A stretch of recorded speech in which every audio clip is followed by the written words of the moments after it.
ito, tinanggal niya yung upuan ni Mama. Ito naman, hindi ni Mama alam na tinanggal ni Dar yung upuan niya. So, ayun, umupo siya.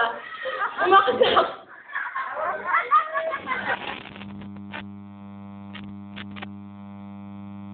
Hello? Ayun, bumaksak si Mama. Di ba? Tapos si Dar, tawa lang siya na tawa.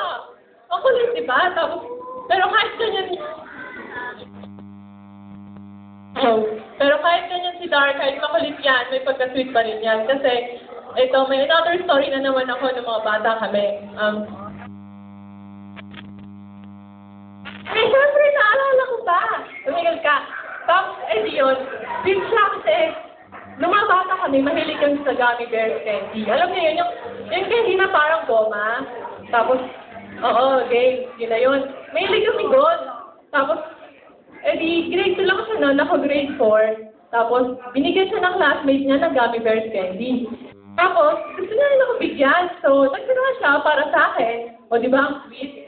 Tapos, yung gummy bears candy, hindi niya nilagay sa packet niya. Para daw, hindi madumihan or hindi magkatitinis. Pero, nilagay niya yung gummy bears candy sa baonan niya. Sa baonan niya ng tubig. Tapos, edi, excited siya umuwi.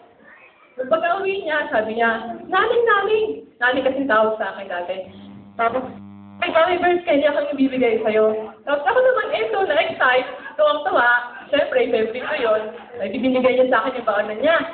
Pagbukas ko, sabi ko, Dar, asan yung mga gummy bears candy? Tapos, siya, nagtaka kami.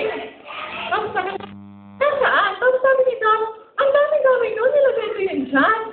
Tapos, wala, Tapos, malitaas ako, grade 2 lang siya. Hindi siya naisip na matutunan yung gummy bears candy pag nilagay sa tubig ng matagal. Kaya yun, kahit malungkot ako, pero kahit engot niya, sweet pa rin. Pagka-sweet pa rin. So anyway, moving on. Hello?